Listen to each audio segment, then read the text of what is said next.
Ada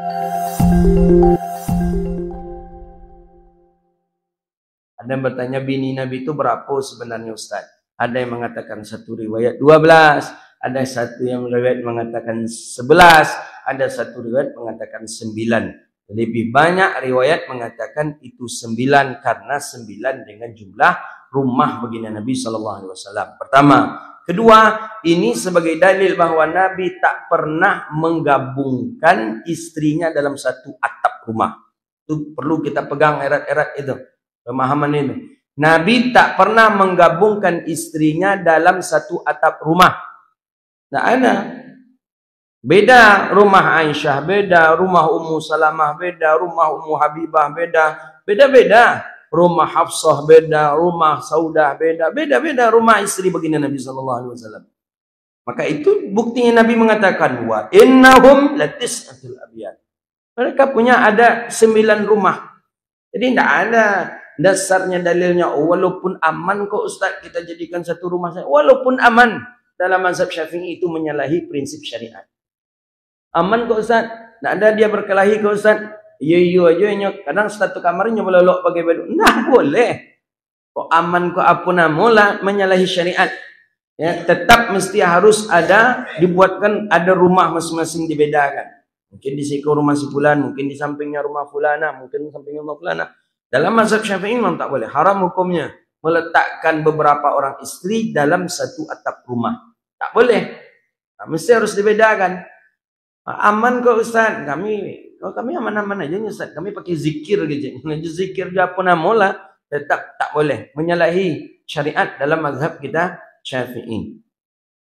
Kami pakai jadwal piket Ustaz gitu. Kalau hari kos yang sianu piket, yang besok sianu piket. Jadi kalau berbeda-beda rumahnya payahnya piket Ustaz. Kau pakai piket, kau pakai apa namola, pokoknya menyalahi syariat itu. Ada juga yang bangga salah seorang Ustaz, ya saya tak capek-capek. Saya mungkin di antara orang yang mudah berpoligami Ustaz. Apa tu? Kamu nak perlu buat rumah untuk yang lain tu. Jadi satu atap rumah bangganya menyebut itu padahal menyalahi syariat. Bangga kami leman biar aman-aman aja Ustaz. Tak pernah kalau ada aman-aman aja ni.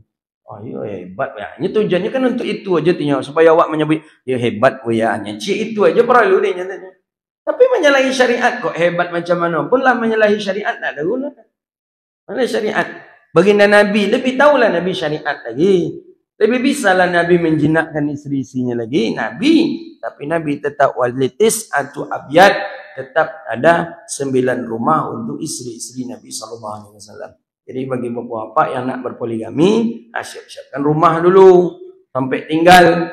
Dan letak pulaunya di rumah, serumah puluh, jurang rumah nalamu ke lah.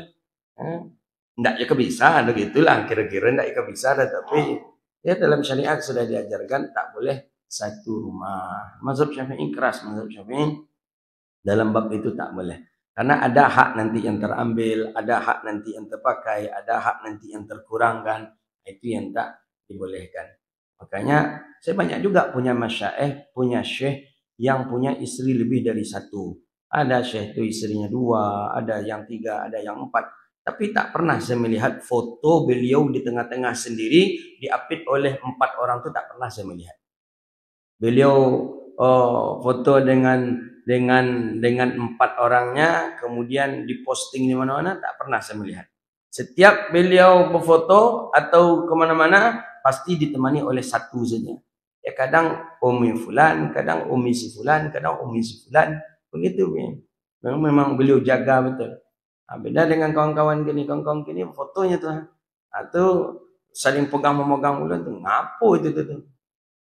Enggak ada Nabi mengajarkan syariat seperti itu.